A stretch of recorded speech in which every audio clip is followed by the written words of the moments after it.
अस्सलाम वालेकुम क्लास। आज हम स्टार्ट करेंगे अपना लेक्चर नंबर 13 प्लांट फिजियोलॉजी का। ठीक है, उसमें आज हम पढ़ते हैं electron transport chain. First of all, what is electron transport chain?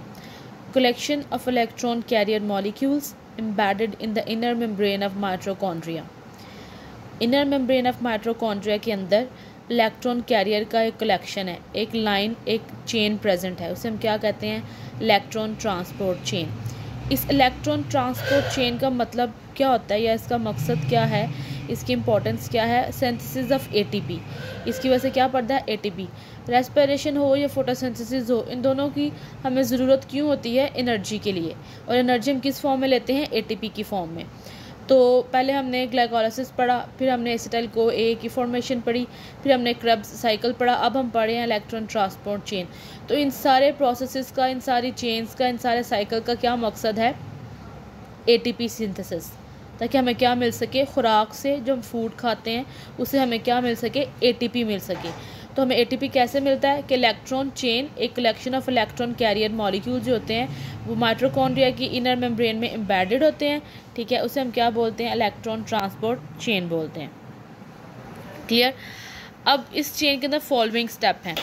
सबसे पहले है NADH to FMN, फिर है FMN to FES, then FES to ubiquinine, last one is ubiquinine to cytochrome. Clear? Okay ji. NADH जो होता है ना, जो जब हमारा फूड टूटती है तो फूड से मॉलिक्यूल को कौन कैप्चर करता है? NADH कैप्चर करता है। ये NADH फिर क्या करता है? फिर फूड को ट्रांसफ़र करता है एक फ्लेवोप्रोटीन के पास, और फ्लेवोप्रोटीन का प्रोस्थेटिक ग्रुप होता है FMN, और FMN सबसे पहला मॉलिक्यूल है इलेक्ट्रॉन ट्रांसपोर्ट चेन का। क्लियर? जब हमारी खुराक टूटती है बड़े पीसीस से छोटे पीसीस में, तो उसके इलेक्ट्रॉन्स निकलते हैं। इलेक्ट्रॉन्स कहाँ चले जाते हैं? NADH उसको एब्जॉर्ब कर लेता है। NADH उसको एब्जॉर्ब करके उन इलेक्ट्रॉन्स को किसके पास लेके जाता है? एक फ्लेवोप्रोटीन के पास। फ्लेवोप्रोटीन के प्रोस्थेटिक ग्रुप क्या होता है? FMN। This FMN is the first molecule of the electron transport chain. This one FMN। Clear? ये FMN क्या है?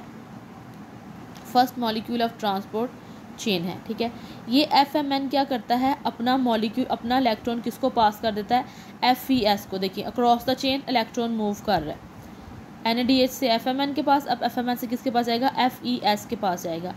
FES is a iron sulphur protein. ये ऐसी प्रोटीन होती है जिसके ऊपर क्या होते हैं? आयरन भी होता है और सल्फ़र भी है। ये दोनों प्रोटीन है, ये ऐसी प्रोटीन है जिसके ऊपर दोनों मौजूद होते हैं मॉलिक्यूल्स, आयरन भी और सल्फ़र भी। यहाँ पर रिडॉक्स रिएक्शन होता है। ठीक है, ये अपना इलेक्ट्रॉन डोनेट करता है, ये इलेक्ट्रॉन एक्सेप्ट करता है, मतलब यहाँ पे ऑक्सीडेशन भी हो रही है और रिडक्शन भी हो रही है। ये इलेक्ट्रॉन इसको देगा, ये इलेक्ट्रॉन क्या कर लेगा? एब्जॉर्ब कर लेगा। क्लियर? FMN से इलेक्ट्रॉन किसके पास आ गया? FES के पास आ गया। FES हम कह रहे हैं कि कौन सी प्रोटीन होती है? जिसके ऊपर आयरन और सल्फ़र प्रोटीन है, जिसके ऊपर आयरन भी प्रेजेंट है और सल्फ़र भी प्रेजेंट है। क्लियर? अब ये FES क्या करेगा? अपने प्रोटीन को यूबिक्विनिन के पास ट्रांसफ़र करेगा। किसके पास ट्रांसफ़र करेगा? यूबिक्विनिन। यूबिक्विनिन वाहद ऐसा मॉलिक्यूल है इस सारी चेन के अंदर जो प्रोटीन नहीं है। बाकी ये सब क्या हैं? प्रोटीन्स हैं। लेकिन यूबिक्विनिन क्या है?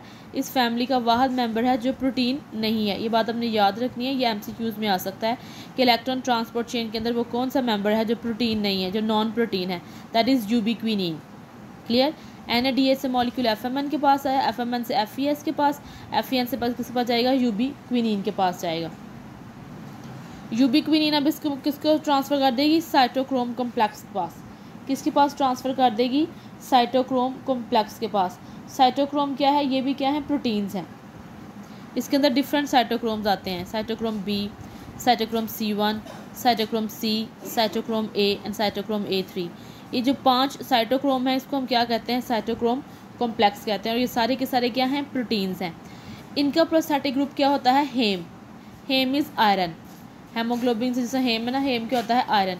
दरमियान में आयरन प्रेजेंट होता है, साइड पे ये सारे प्रोटीन मॉलिक्यूल्स होते हैं। साइटोक्रोम क्या है? एक प्रोटीन मॉलिक्यूल है। हमने कहा कि इस चेन के अंदर 5 साइटोक्रोम्स होते हैं, cytochrome B, cytochrome A, cytochrome A3, cytochrome C1 and cytochrome C। इनका प्रोस्थेटिक ग्रुप क्या होता है? हेम। हेम इज़ आयरन।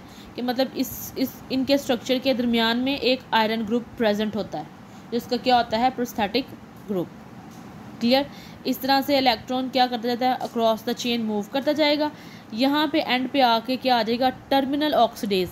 यहाँ पे ऑक्सीडेज एंजाइम यूटिलाइज हो रहा है ना, यहाँ पे एंड पे आके जो ऑक्सीडेज है ना, यहाँ पे उसको कौन रोक देगा, साइनाइड। उसे साइनाइड रोक देगा।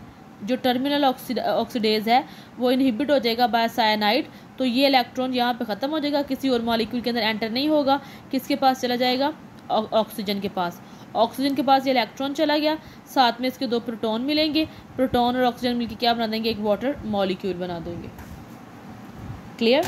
आपको पता है कि रेस्पिरेशन का बाय प्रोडक्ट क्या होता है, वाटर। क्लियर। ये हमारे पास इलेक्ट्रॉन ट्रांसपोर्ट चेन, और ये सारे के सारे मॉलिक्यूल्स कहाँ पे होते हैं, इंटरनल मेम्ब्रेन ऑफ माइटोकॉन्ड्रिया। ये सारा प्रोसेस कहाँ पे हो रहा होता है, इंटरनल मेम्ब्रेन ऑफ माइटोकॉन्ड्रिया। अच्छा जी, इसके अलावा एक होता है cyanide resistant electron transport chain. जैसे यहाँ पे साइनाइड ने इसको इनहिबिट कर दिया ना, यहाँ पे यूबिक्विनिन से ये साइकिल निकलता है, ये चेन निकलती है, लेकिन यहाँ पे साइनाइड इसको रेजिस्ट नहीं करती। यहाँ पे टर्मिनल पे साइनाइड रेजिस्ट करिए ना, इसको साइनाइड रेजिस्ट नहीं करेगी, बल्कि across the chain electron move करता जाएगा। एंड पे आके ये इलेक्ट्रॉन किसके पास चला जाएगा, ऑक्सीजन के पास। अगेन ऑक्सीजन के साथ मिलके इलेक्ट्रॉन, साथ में प्रोटॉन मिलके क्या बना देंगे, वाटर बना देंगे। यहाँ पे क्या कर रहा है, साइनाइड इनहिबिट कर रहा है, यहाँ पे साइनाइड इनहिबिट नहीं कर रहा। क्लियर। जो ये वाला चेन इलेक्ट्रॉन ट्रांसपोर्ट चेन, इसके पास क्या बनते हैं, 2 ATP मॉलिक्यूल्स बनते हैं। क्या बनते हैं, 2 ATP मॉलिक्यूल्स बनते हैं इस NADH से। लेकिन जो साइनाइड रेजिस्टेंस है, इससे बहुत कम मॉलिक्यूल बनता है। साइनाइड रेजिस्टेंस से क्या बनता है, बहुत कम मॉलिक्यूल बनता है। अगर बने भी तो बहुत थोड़ी ATP बनती है, साथ में हीट रिलीज होती है। क्लियर। ये होगा हमारा इलेक्ट्रॉन ट्रांसपोर्ट चेन और cyanide resistance chain. Cyanide resistance chain बिल्कुल क्या है, सिमिलर ये है, लेकिन यहाँ पे ये है कि टर्मिनल जो ऑक्सीडेज है उसको साइनाइड रेजिस्ट करता है, साइनाइड उसको इनहिबिट नहीं करता बल्कि रेजिस्ट कर जाता है, और अगेन अपने इलेक्ट्रॉन को ट्रांसपोर्ट कर देता है ऑक्सीजन के पास, वहाँ से मिलता है प्रोटॉन के पास और वाटर मॉलिक्यूल बना देता है। क्लियर। ओके जी, हमारा नेक्स्ट टॉपिक है oxidative phosphorylation. Synthesis of ATP molecule in the presence of oxygen is called oxidative phosphorylation. कि ऑक्सीजन की प्रेजेंस में जब ATP सिंथेसिस होती है तो हम क्या कहते हैं, ऑक्सीडेटिव फॉस्फोराइलेशन। इसके बाद एक और डेफिनेशन है, coupling reaction in which, coupling reaction कहते हैं जिसमें 2 तरह के रिएक्शन हो रहे हों, मतलब एक साइड पे इलेक्ट्रॉन मूव कर रहा हो, एक साइड पे प्रोटॉन मूव कर रहा हो, उसे हम क्या कहते हैं, कपलिंग रिएक्शन बोलते हैं। A coupling reaction in which synthesis of ATP molecules takes during movement of proton across the proton gradient called chemiosmosis. Phosphorylation क्या होती है, ऑक्सीजन की प्रेजेंस में ATP का बनना इज ऑक्सीडेटिव फॉस्फोराइलेशन। और कपलिंग रिएक्शन क्या होता है, जब प्रोटॉन मूव करे अक्रॉस द प्रोटॉन ग्रेडियंट तो ATP की प्रोडक्शन, उसे हम क्या कहते हैं, कीमोऑस्मोसिस। ऑक्सीजन की प्रेजेंस में ATP का बनना ऑक्सीडेटिव फॉस्फोराइलेशन, कपलिंग रिएक्शन में ATP का बनना इज कीमोऑस्मोसिस। क्लियर। अब कीमोऑस्मोसिस होता क्या है, जब इलेक्ट्रॉन ट्रांसपोर्ट चेन के अंदर इलेक्ट्रॉन मूव कर रहे होते हैं ना, तो वो एक एनर्जी प्रोड्यूस करते हैं, उसे हम कहते हैं पोटेंशियल एनर्जी। जब ETC के अंदर, इलेक्ट्रॉन ट्रांसपोर्ट चेन के अंदर electron across the chain move कर रहे होते हैं तो वो एनर्जी प्रोड्यूस करते हैं, उसे हम कहते हैं पोटेंशियल एनर्जी। वो पोटेंशियल एनर्जी बन जाती है इलेक्ट्रॉन मोटिव फोर्स। ये इलेक्ट्रॉन मोटिव फोर्स कौन यूटिलाइज करता है, प्रोटॉन। कौन यूटिलाइज करते हैं, प्रोटॉन। ये देखें ना, ये इनर मेम्ब्रेन है, इनर मेम्ब्रेन के ऊपर वो सारा प्रोसेस हो रहा है। ठीक है, यहाँ पे क्या बन रहा है, इलेक्ट्रॉन मोटिव फोर्स बन रही है। ठीक है, इलेक्ट्रॉन ट्रांसपोर्ट चेन। ठीक है, इसके बाद क्या बनता है, इलेक्ट्रॉन मोटिव फोर्स बनती है।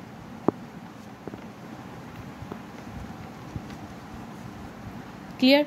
इलेक्ट्रॉन मोटिव फोर्स बनेगी। ये इलेक्ट्रॉन मोटिव फोर्स क्या करती है, यहाँ से ये मैट्रिक्स है, ये माइटोकॉन्ड्रिया के क्या है, मैट्रिक्स है। इस माइटोकॉन्ड्रिया के मैट्रिक्स से क्या करते हैं, क्रॉस द ग्रेडियंट प्रोटॉन बाहर मूव कर जाते हैं। यहाँ पे 2 मेम्ब्रेन के दरमियान इंटर मेम्ब्रेन जो स्पेस है ना, वहाँ पे ये प्रोटॉन आ जाएंगे। कहाँ से, मैट्रिक्स से निकलेंगे। दिस इज मैट्रिक्स, ये दरमियान में मैट्रिक्स है, ये इनर मेम्ब्रेन है, ये आउटर मेम्ब्रेन है। यहाँ से प्रोटॉन निकल के कहाँ पे आ जाएंगे, यहाँ पे आ जाएंगे, due to that electron motive force.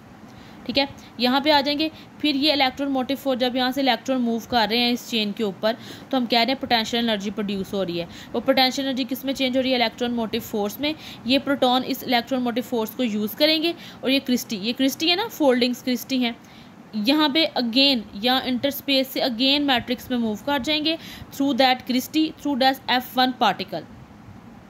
I am repeating कि यहाँ पे क्या होते हैं, यहाँ पे प्रोटॉन प्रेजेंट है मैट्रिक्स के अंदर, मैट्रिक्स से क्या करेगा, ये बाहर इंटर स्पेस में मूव कर जाएगा, inter membrane space, outer membrane और इनर मेम्ब्रेन के दरमियान ये स्पेस है, यहाँ मूव कर जाएगा। फिर उसके बाद जो इलेक्ट्रोमोटिव फोर्स प्रोड्यूस हो रही है due two electron transport chain, उसको यूटिलाइज करेंगे ये प्रोटॉन और किस में एंटर हो जाएंगे, इसके अंदर एंटर हो जाएंगे, इस एनर्जी के साथ इसके अंदर एंटर हो जाएंगे। जब इस एनर्जी के साथ इसमें एंटर हो रहे हैं तो हम कह रहे हैं थ्रू क्रिस्टी मूव कर रहे हैं। क्रिस्टी कहते हैं फोल्डिंग्स ऑफ इनर मेम्ब्रेन और इनके ऊपर होते हैं F1 पार्टिकल्स। F1 पार्टिकल के अंदर होता है एक ATP सिंथेज एंजाइम। ये ATP सिंथेज एंजाइम ये प्रोटॉन यूज़ करेंगे और क्या बना देंगे, ATP। और हमारा मकसद क्या होता है, ATP सिंथेसिस। ये क्या है, ये ऑक्सीडेटिव फॉस्फोराइलेशन भी है और ये क्या है, कपलिंग रिएक्शन भी है। इलेक्ट्रॉन ट्रांसपोर्ट चेन से प्रोड्यूस होने वाली एनर्जी को प्रोटॉन यूज़ करते हैं, ठीक है, क्रिस्टी और F1 पार्टिकल से मूव करते हैं, उनके अंदर ATP सिंथेज एंजाइम होता है जिससे वो ATP की सिंथेसिस करते हैं। क्लियर? ओके जी, अब हम देखते हैं एनर्जी बैलेंस ऑफ रेस्पिरेशन के टोटल कितनी एनर्जी प्रोड्यूस होती है। पूरी एक मॉलिक्यूल जब ग्लूकोज का टूटता है, ठीक है, और पूरा प्रोसेस चलता है ETC तक, glycolysis, formation of acetyl CoA, Krebs cycle और ETC, तो 36 मॉलिक्यूल्स ऑफ ATP प्रोड्यूस होते हैं। ग्लाइकोलाइसिस में 4 ATP प्रोड्यूस होते हैं, 2 तो यूज़ हो जाते हैं, 2 बाकी बच जाते हैं। 2 NADH यूज़ होते हैं, ठीक है, 2 NADH बनते हैं, उसमें से 2 यूज़ हो जाते हैं, ठीक है, बाकी के रह जाते हैं। 2 NADH बनते हैं ना, और 2 NADH मतलब एक NADH मॉलिक्यूल क्या देता है, 3 ATP के मॉलिक्यूल देता है, ठीक है, क्या देता है, 3 ATP के मॉलिक्यूल देता है। यहाँ पे ATP कितनी बनी, 4 ATP बनी, 2 NADH बने, तो 4 ATP बनी, उसमें से 2 ATP यूटिलाइज होगी, कितनी रह गई, 2 बाकी रह गई। NADH में से भी 6 ATP बने, 6 ATP में से 2 यूटिलाइज होगी, बाकी कितनी रहेगी, 4, मतलब 6 ATP ग्लाइकोलाइसिस के बनती है, ठीक है। ओके, यहाँ पे फॉर्मेशन ऑफ एसिटाइल CoA में एक NADH बनेगा, मतलब 3 मॉलिक्यूल्स बन गए यहाँ पे ATP के। क्रब साइकिल में 2 ATP बनेंगे, 6 NADH बनेंगे और क्या बनेंगे, 2 FADH बनेंगे। क्लियर हो गया? अब ये जो NADH और FADH बने हैं ना, ये इसके अंदर टूटेंगे, ATP बना देंगे। कितने बना देंगे, 24 ATP। NADH के मॉलिक्यूल जब टूटे हैं तो 24 ATP बना दिए हैं, जब FADH टूटा तो 4 बन गए। 24 और 4 कितने हो गए, 28 हो गए। 6 ये वाले हो गए, कितने हो गए, 28 और 6 कितने हो गए, 34। और 2 जो हमने यहाँ पर यूटिलाइज़ किए हैं, 34, टोटल कितने हो गए, 36। तो ये क्या है, टोटल 36 मॉलिक्यूल्स बनते हैं during the energy balance of respiration. Clear? Next हम इंशाल्लाह नेक्स्ट लेक्चर में पढ़ेंगे, ठीक है। नेक्स्ट हमारे 2-3 टॉपिक रह गए बस रेस्पिरेशन के, इंशाल्लाह वो हम अपने नेक्स्ट लेक्चर में देख लेंगे। ओके जी, थैंक यू।